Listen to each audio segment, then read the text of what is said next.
बोकारो दिन भर में आज बोकारो में दिखा भारत बंदी का मिला जुला असर, बताएंगे। जय झारखंड मजदूर समाज ने क्यों किया धरना प्रदर्शन, जानेंगे। बोकारो को बाल हिंसा से मुक्त बनाए जाने के लिए कौन से कदम उठाए गए, इसकी भी बात करेंगे। नमस्कार, स्वागत है आपका बोकारो दिन भर में। मैं अजय राज। पिछले 24 घंटों में जिले में बहुत कुछ हुआ। हर बड़ी खबर पर चर्चा करेंगे विस्तार से। जहां तक अन्य खबरों की बात, बीएसएल के अधिकारियों और कर्मियों के लिए आयोजित योग प्रशिक्षण कार्यक्रम में भी शामिल होंगे। जिले के मौसम का भी हाल जानेंगे, कोरोना की भी बात होगी और भी बहुत कुछ। लेकिन पहले देश दुनिया का हाल। कृषि कानूनों के विरोध में आज किसानों का भारत बंद। कृषि मंत्री से मिला 20 किसानों का डेलीगेशन। किसान कानून के समर्थन में सौंपा ज्ञापन। भारत बायोटेक ने मांगा स्वदेशी कोवैक्सीन का इमरजेंसी अप्रूवल। कल डीसीजीआई की बैठक। भारत में कोरोना मामले 97 लाख के पार। दिल्ली में पहली बार एक्टिव मरीज 4% के नीचे। सप्ताह के दूसरे दिन सेंसेक्स 181 अंक और निफ्टी 37 अंक बढ़कर बंद हुआ। सोने की कीमत 30 रुपए प्रति 10 ग्राम बढ़ी, तो वहीं चांदी का दाम 2500 रुपए प्रति किलोग्राम बढ़ा। अब एक नजर आपके राज्य झारखंड की 3 बड़ी खबरों पर। ईसीएल मुगमा के खुदिया कोलियरी में पानी घुसा, 2 मजदूर फंसे। झारखंड में भी देखने को मिला भारत बंद का असर, सड़क पर उतरे लोग। झारखंड में पिछले 24 घंटे में मिले 179 नए संक्रमित, वहीं 214 लोग ठीक होकर घर भी लौटे, जबकि राज्य में 2 की मौत हो गई। तो यह थी देश दुनिया और झारखंड की खबरें। अब नजर डालते हैं बोकारो के 9 प्रखंडों की खबरों पर, जो आज सुर्खियों में बनी रही। बोकारो में भारत बंदी को लेकर नया मोड़ में उतरे बंद समर्थक। किसानों के समर्थन में आज बोकारो में अलग अलग राजनीतिक दल भारत बंदी को समर्थन करते हुए सड़क पर नजर आए। जहां बोकारो में बंदी को लेकर मिला जुला असर देखने को मिला, वहीं कहीं कहीं बंद समर्थक गाड़ियों और दुकानों को बंद कराते दिखे। काला कानून वापस लेना होगा, लेना होगा, लेना होगा। जो किसान मजदूरों से टकराएगा, जिंदाबाद, मजदूर एकता जिंदाबाद, जिंदाबाद, जिंदाबाद। मजदूर एकता जिंदाबाद, जिंदाबाद, जिंदाबाद। भारत बंद है, बंद रहेगा, बंद रहेगा, बंद रहेगा। हम सभी कांग्रेस परिवार महागठबंधन के लोग किसान भाई के समर्थन में भारत बंद का जो आंदोलन है उनको सहयोग देने के लिए हम सभी लोग रोड पे उतरे हुए हैं। और काफ़ी लोग भी घूम करके मैंने यहाँ लोगों से अपील किया कि लोग अपना दुकान बंद करें, उनके सम्मान में, उनके सहयोग में।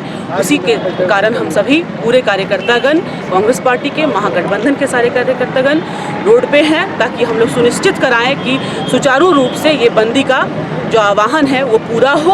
हम सभी मिलकर के इसका दायित्व लेते हैं और यहाँ पे बंदी पूर्ण रूप से हो, इसकी जवाबदेही हम सबकी होगी। इसी के तहत ही मैं अपने घर से निकली हूँ अपने पूरे परिवार के जनों के साथ। एक किसान भाई जो हमारे अन्नदाता हैं, केंद्र की सरकार जो अनसुनी कर रही है, जो हमारे अन्नदाता हैं उनकी बातों को बहरी गूंगी सरकार, विफल नीतियों के कारण आज हमारा पूरा किसान भाई वहाँ ठंडे के मौसम में सड़क पर बैठे हुए हैं, लेकिन सरकार देखने का काम नहीं कर रही है। इसी वजह से पूरे देश में लोग अपने अपने स्तर से केंद्र सरकार को जगाने का काम करेंगे और किसान भाइयों के हक और आंदोलन को जो है उसको संपूर्ण कराने का काम करेंगे। इसके तहत आज हम सभी एक साथ रोड पे उतरे हुए हैं।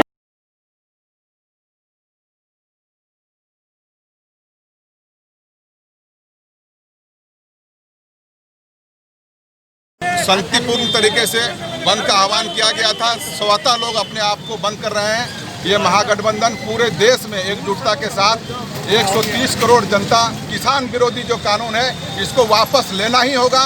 महागठबंधन के सभी नेता ने अपने आप को कमर कस लिया है और 130 करोड़ जनता भी कमर कस ली है कि इस काला कानून को वापस लेना ही पड़ेगा।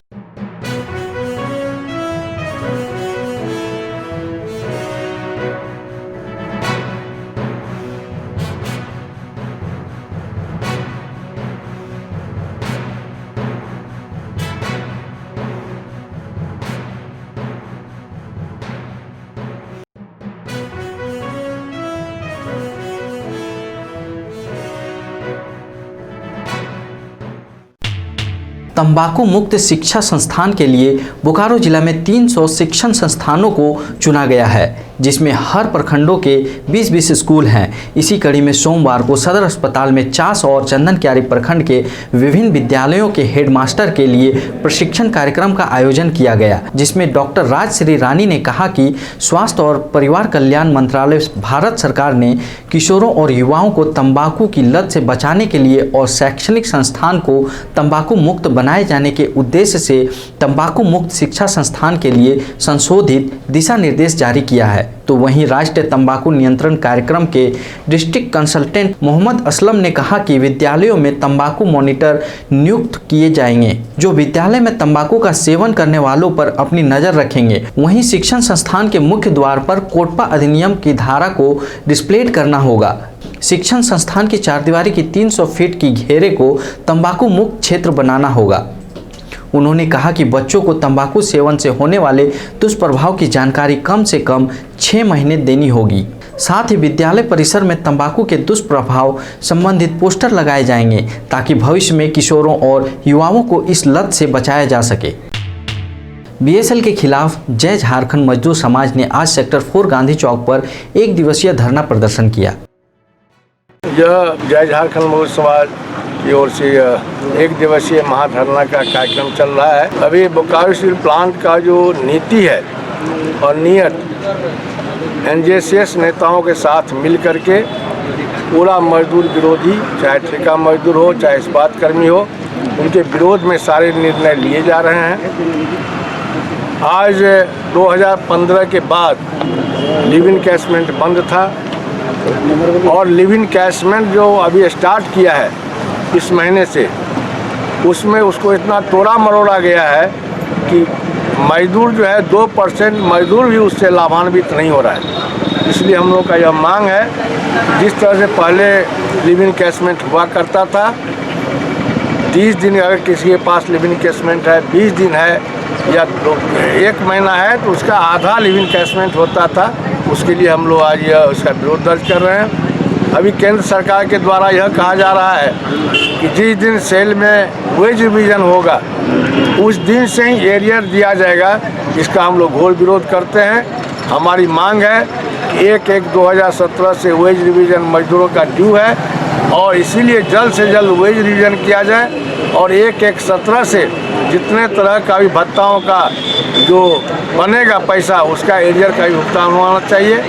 तीसरी बात है, अभी बिजली खपत 33,000 क्वार्टर बोकारो स्टील प्लांट के पास है, लेकिन 33,000 में जितना बिजली खपत नहीं है, उससे ज़्यादा क्वार्टर के बाहर बिजली का खपत हो रहा है और उसका लोड जो है बीएसएल के आवास पर दिया जा रहा है। इसलिए अभी प्लानिंग जो बनाया प्रबंधन के बिजली रेट बढ़ाने के जो वह नीति बना रही है, उसका भी हम लोग विरोध कर रहे हैं। ठेकेदार मजदूरों का अनेकों समस्याएं हैं। ठेकेदार मजदूर जब मिनिमम वेज की बात करता है, पीएफ कटौती की बात करता है, ईएसआई का बात करता है, सेफ्टी अप्लायंस का बात करता है, तो उसको ठेकेदार अफसर मिल करके जो है उसको काम से निकालने का काम करता है, काम से बैठा दिया जाता है। आज के विशेष धरना जो है वह लिव इन कैशमेंट पर है, एरियर 1/1/17 से देने पर है और बाकी तो लगातार हम लोग आंदोलन कर रहे हैं।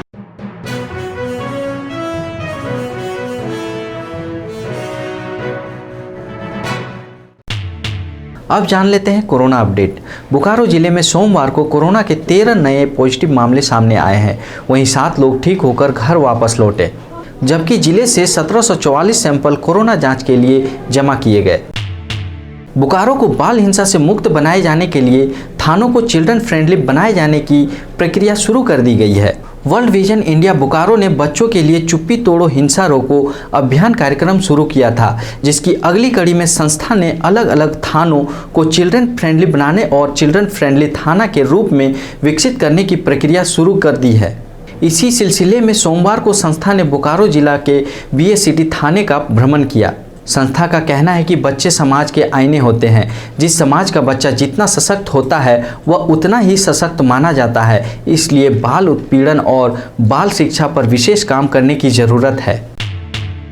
गोमिया में बिजली आपूर्ति व्यवस्था जल्द से जल्द ठीक करे, इसी मुद्दे के साथ गोमिया विधायक डॉक्टर लंबोदर महतो ने बिजली विभाग के अधिकारियों के साथ सोमवार को एक बैठक की। जिसमें उन्होंने अधिकारियों को जल्द से जल्द बिजली आपूर्ति व्यवस्था को ठीक करने को कहा। साथ ही बिजली व्यवस्था को और बेहतर बनाने के लिए सब स्टेशन और पावर ट्रांसमिशन लाइन के बारे में भी जानकारी ली। विधायक ने सभी रुके हुए कामों को जल्द से जल्द करने और उनके मॉनिटरिंग करने का भी निर्देश दिया।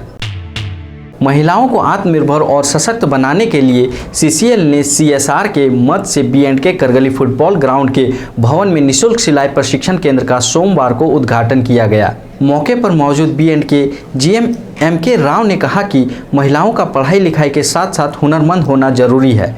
सिलाई तो ऐसी कला है जिसके जरिए महिलाएं घर बैठे आसानी से अपने परिवार को सहयोग कर सकते हैं। साथ ही यह कला एक महिला दूसरे महिला को सिखाकर सशक्त भी बना सकती है। युवाओं को आत्मनिर्भर बनाने के उद्देश्य से CRPF 26वीं बटालियन चास बोकारो ने कौशल विकास योजना के तहत बोकारो के 2 युवाओं को 1 महीने का JCB ऑपरेटर का प्रशिक्षण JITI जमशेदपुर से पूरा कराया। BSL के अधिकारियों और कर्मियों को work life balance, professional lifestyle और डेली लाइफस्टाइल में दिन प्रतिदिन के तनाव के कारण होने वाली समस्याओं से छुटकारा दिलाने के उद्देश्य से सोमवार को HRCF विभाग में योग प्रशिक्षण कार्यक्रम का आयोजन किया गया। 6 दिन तक चलने वाला इस योग प्रशिक्षण कार्यक्रम में बोकारो योग केंद्र के योग प्रशिक्षण पंडित कृष्ण मिश्र कर्मियों को एक प्रशिक्षण देंगे। योग प्रशिक्षण कार्यक्रम के पहले दिन पंडित कृष्ण मिश्र कार्यक्रम में मौजूद सभी अधिकारियों को योगा कराते हुए योग से होने वाले लाभ के बारे में बताया। अब जान लेते हैं मौसम का हाल। बोकारो सोमवार को राज्य में फिर सबसे ठंडा जिला बना रहा।